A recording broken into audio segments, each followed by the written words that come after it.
Hello everyone.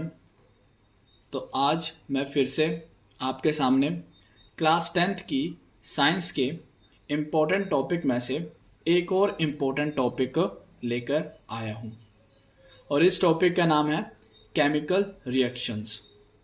साथ में हम लोग देखेंगे कि केमिकल इक्वेशन किस तरीके से बनती हैं और one of the most important topic balancing chemical equation. Balancing chemical equation, इसके ऊपर आज हम लोग डिस्कशन करने जा रहे हैं बिकॉज क्लास 10th के बहुत सारे बच्चों को इस टॉपिक के ऊपर बहुत ज़्यादा प्रॉब्लम होती है। तो मैं अपनी तरफ से पूरी कोशिश करूँगा कि आपको ये टॉपिक जो है बहुत ही सिंपल लैंग्वेज में आपको मैं समझा पाऊँ। तो आई होप आपको मेरी ये वीडियो अच्छी लगेगी। तो चलिए जल्दी से हम लोग अपने टॉपिक को स्टार्ट करते हैं और बहुत ही लिमिटेड टाइम पीरियड में मैं आपको इस टॉपिक को ख़त्म करवा दूंगा बहुत ही सिंपल लैंग्वेज के साथ। चलिए, तो सबसे पहले मुझे जानने की कोशिश करनी है कि ये केमिकल रिएक्शंस क्या होती हैं। ठीक है, ये केमिकल रिएक्शंस क्या होती हैं इनके बारे में पता करते हैं जल्दी से। देखिए, तो इसके लिए मैंने आपके सामने एक डेफिनेशन लिख के रखी हुई है। तो अगर मैं बात करूं केमिकल रिएक्शंस की तो बहुत ही सिंपल वर्डिंग में मैं बोल सकता हूं, ऐसे दो या दो से ज़्यादा सब्सटेंसेस जब वो एक दूसरे के साथ क्या करते हैं, रिएक्ट करते हैं, तो उनसे न्यू सब्सटेंसेस बनते हैं। इन्हीं रिएक्शंस को हम लोग क्या कहते हैं, केमिकल रिएक्शंस कहते हैं। ऐसे दो या दो से ज़्यादा सब्सटेंसेस जो एक दूसरे के साथ क्या करते हैं, रिएक्ट करते हैं और न्यू सब्सटेंस बनाते हैं, इस तरीके की रिएक्शंस को हम लोग कौन सी रिएक्शंस कहते हैं, तो केमिकल रिएक्शंस कहते हैं। ठीक है, इन केमिकल रिएक्शंस को, ये जो आपकी केमिकल रिएक्शंस होती हैं, इन केमिकल रिएक्शंस को रिप्रेजेंट करने के लिए, मैं फिर से बोल दे रहा हूं, इन केमिकल रिएक्शंस को रिप्रेजेंट करने के लिए मुझे केमिकल इक्वेशंस की ज़रूरत होती है। मुझे केमिकल इक्वेशन की ज़रूरत पड़ती है। इन केमिकल रिएक्शंस को रिप्रेजेंट करने के लिए मुझे केमिकल इक्वेशन की ज़रूरत पड़ती है। आपकी जो केमिकल इक्वेशन होती हैं ये दो पार्ट में डिवाइड होती हैं। ये जो आपकी केमिकल इक्वेशन होती हैं ये दो पार्ट में होती हैं। एक जो इनका पार्ट होता है इसको आप रिएक्टेंट के नाम से जानते हैं, अगर आपको थोड़ा सा आइडिया हो, और इसका दूसरा जो पार्ट होता है इसको आप प्रोडक्ट के नाम से जानते हो। जो आपका इसका फर्स्ट पार्ट होता है इसको आप रिएक्टेंट के नाम से जानते हो और इसका जो सेकंड पार्ट होता है इसको आप प्रोडक्ट के नाम से जानते हो। आइए हम जल्दी से समझते हैं कि ये रिएक्टेंट क्या होता है और ये प्रोडक्टेंट क्या होता है। अगर मैं रिएक्टेंट की बात करूं, अगर मैं आपके सामने रिएक्टेंट की बात करता हूं तो याद रखना, जहाँ पे हम दो सब्सटेंसेस को रिएक्ट करवाते हैं, जहाँ पे आपके दो सब्सटेंसेस रिएक्ट होते हैं, याद रखना, उसी को हम लोग क्या कहते हैं, हमारा रिएक्टेंट कहते हैं।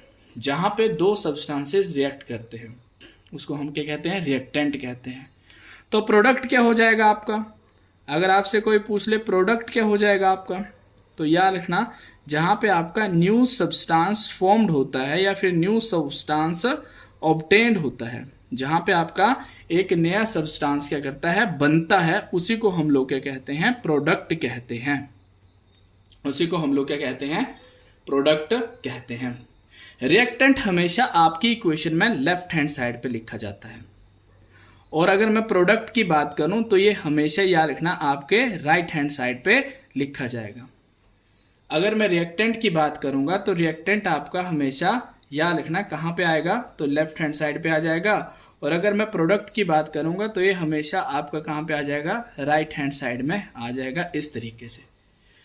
आई होप ये डाटा भी आपको समझ में आ गया होगा।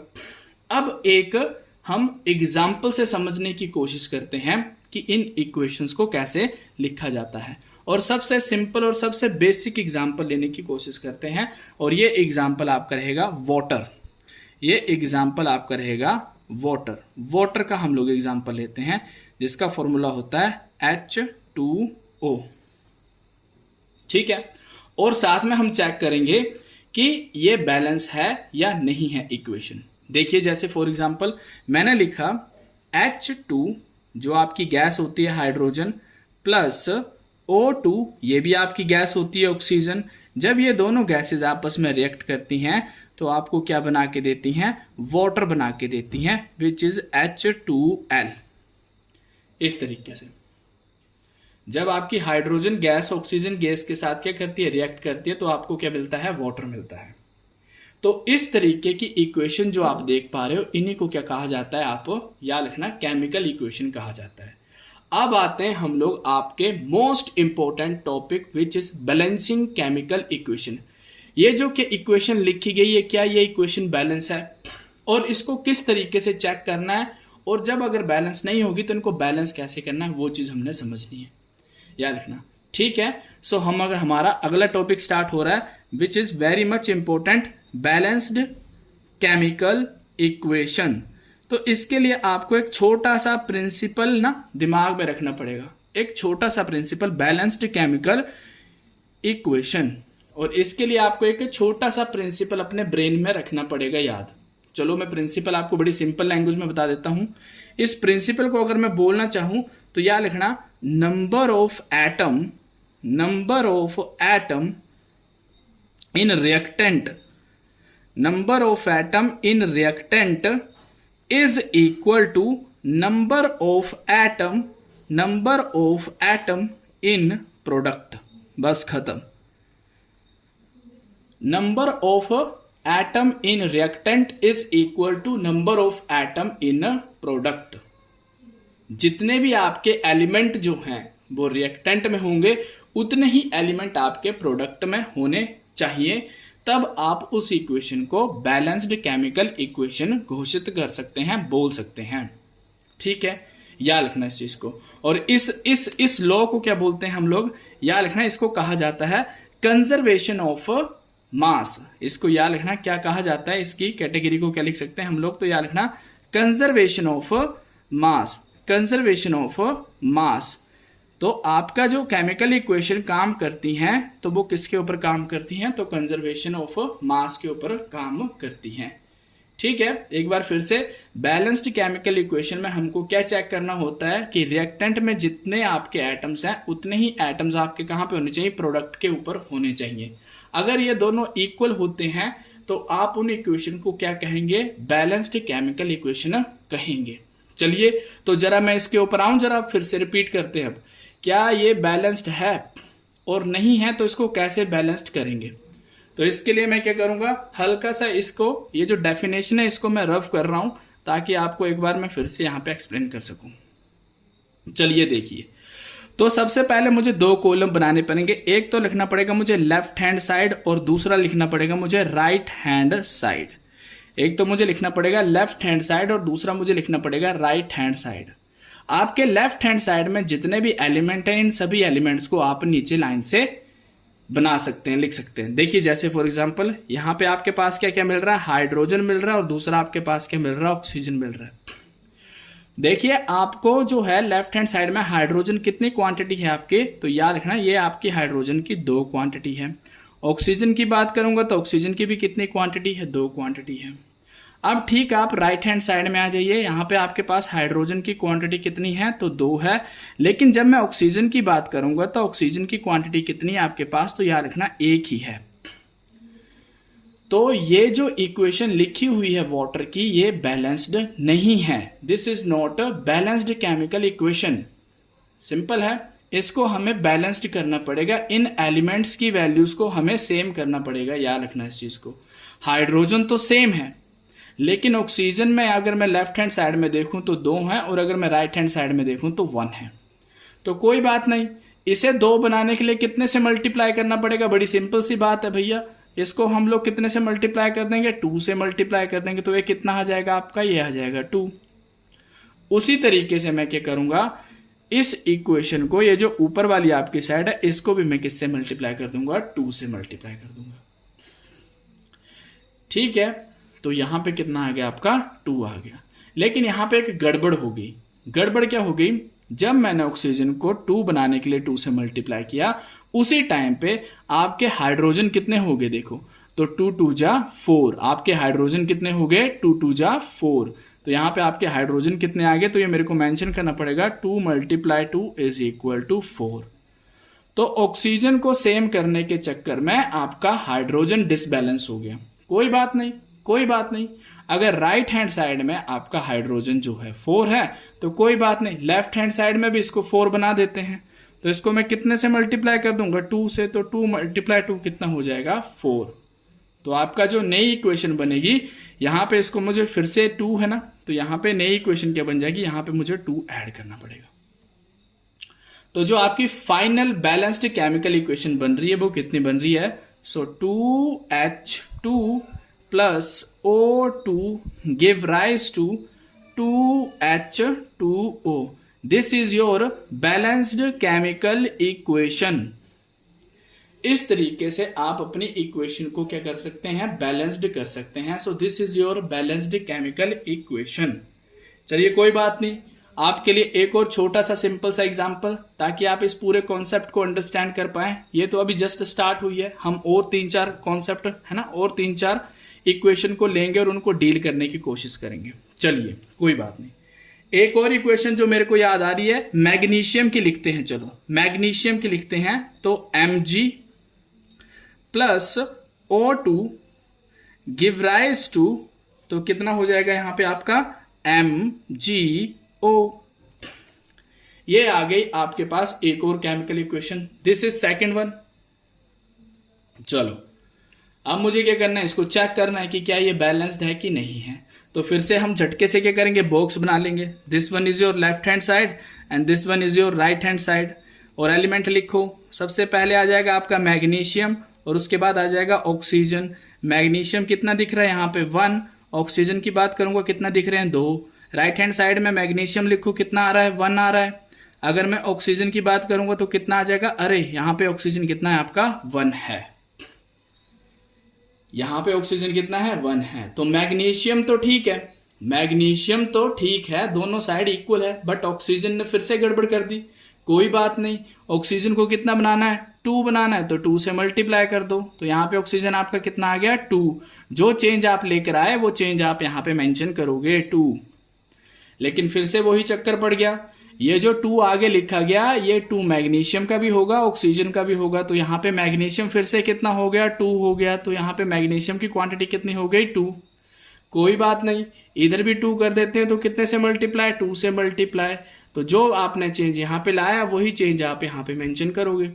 ये लो, आपका मैग्नीशियम भी बैलेंस हो गया, आपका ऑक्सीजन भी बैलेंस हो गया। तो इसको मैं कैसे लिख सकता हूँ लास्ट में, तो twice of Mg plus O2 give rise to, तो twice of MgO। So this is your balanced chemical equation. ये लो, आपकी एक और केमिकल इक्वेशन बैलेंस्ड होके आ गई। आई होप आपको ये चीज़ भी अंडरस्टैंड हो गई होगी। आगे चलते हैं, आगे अब थोड़ा सा टफ करते हैं, थोड़ा सा टफ करते हैं। ये तो छोटे से सिंपल से एग्जाम्पल से बात चली हुई थी, अब आपका थोड़ा सा हम लोग टफ करेंगे। चलो देखो किस तरीके से।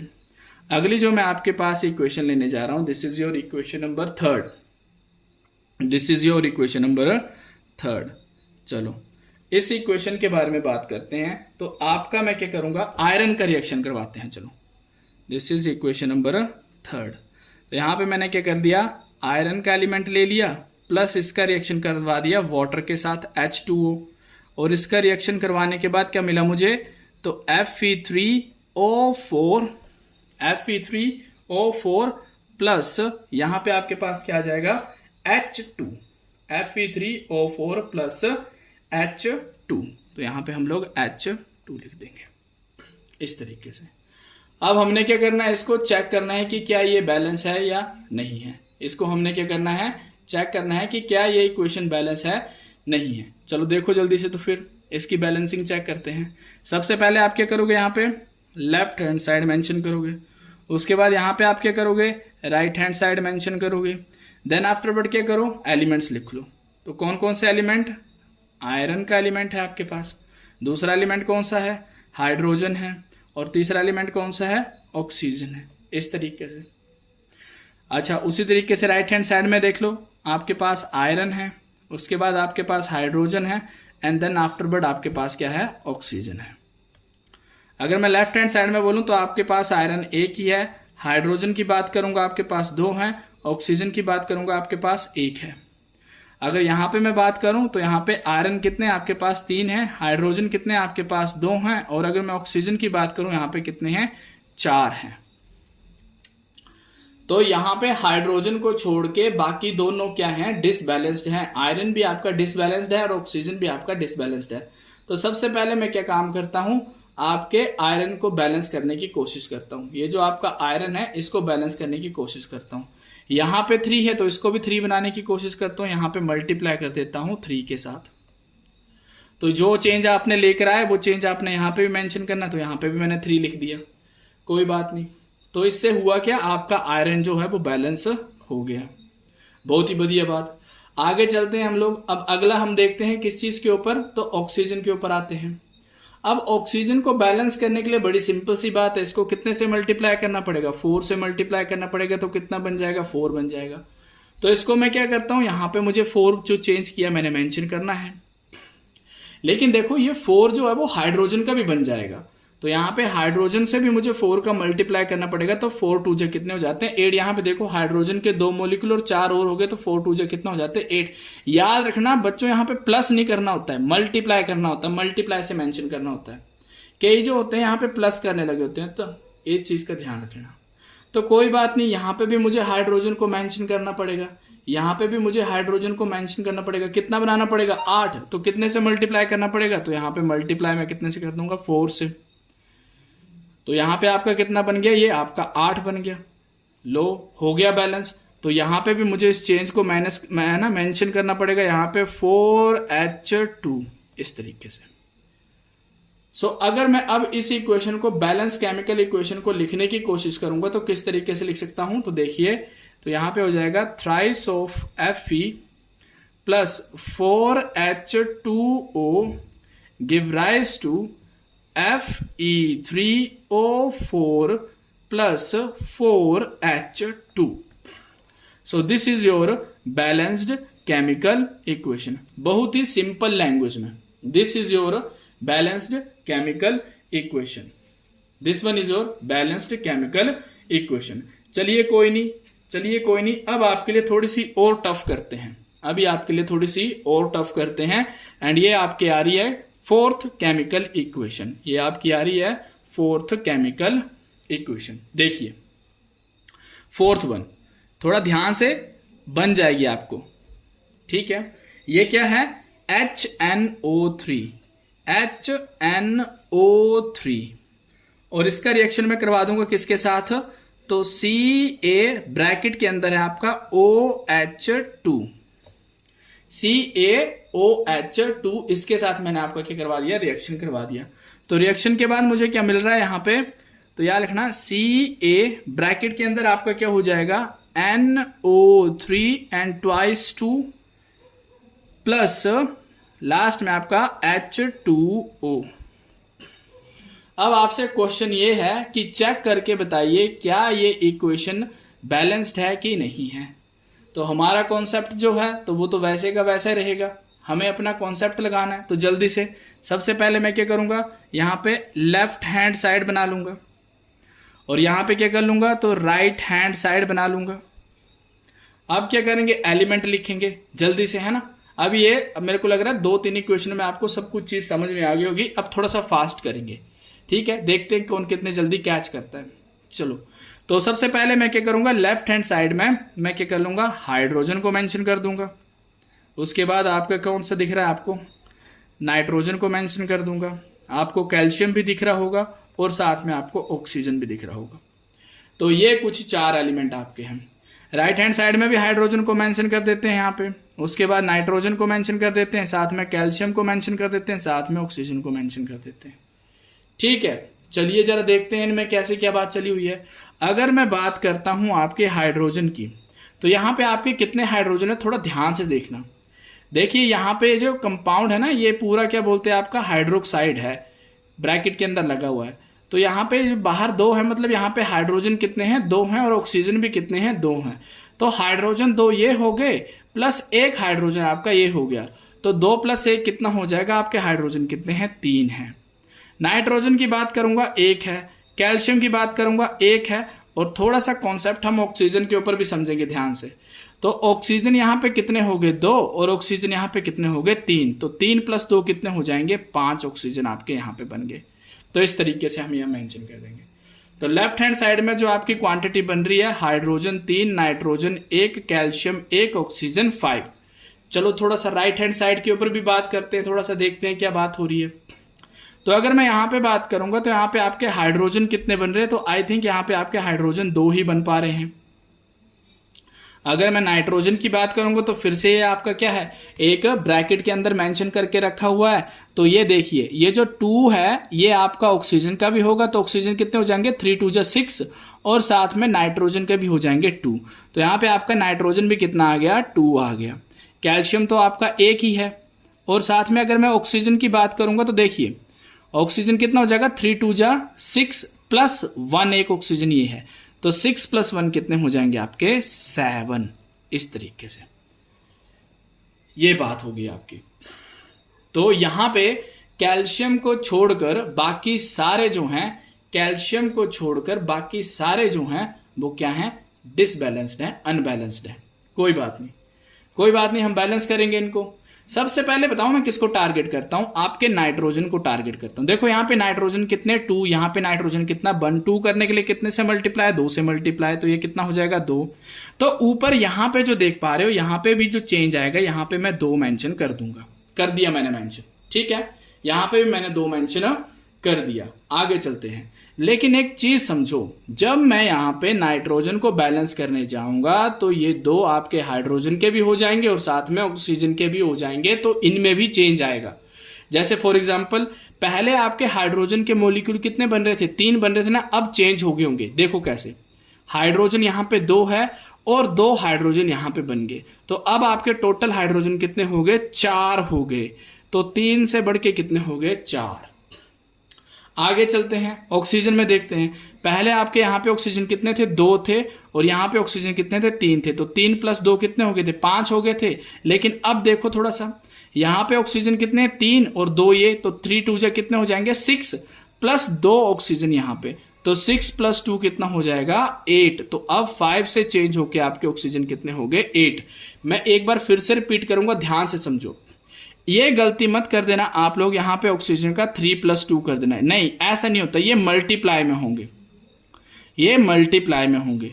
तो ये कितना हो गया, 3 × 2 = 6 ऑक्सीजन यहां पे हो गए और 2 ऑक्सीजन यहां पे हो गए, तो 6 + 2 ऑक्सीजन कितने हो गए, 8। एक और चीज मैं मेंशन कर देता हूं, जब आप किसी कंपाउंड के साथ, जब आप किसी कंपाउंड के आगे नंबर लिखते हो तो वो नंबर ईच एलिमेंट का होता है, वो नंबर ईच एलिमेंट का होता है। ये 2 हाइड्रोजन का भी होगा, 2 नाइट्रोजन का भी होगा, 2 ऑक्सीजन का भी होगा, याद रखना इस चीज को। तो अब आपकी नई क्वांटिटी क्या आई, हाइड्रोजन के कितने हो गए अब आपके पास, तो मैं 3 को मिटा दे रहा हूं, 4। ऑक्सीजन के कितने हो गए अब आपके पास, 8। I hope so.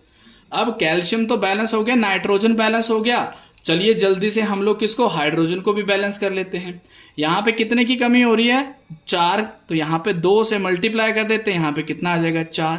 तो जो चेंज किया उस चेंज को यहां पे भी मेंशन करना पड़ेगा, तो यहां पे मैं 2 लिखना पड़ेगा मुझे, यहां पे मुझे कितना लिखना पड़ेगा, 2 लिखना पड़ेगा।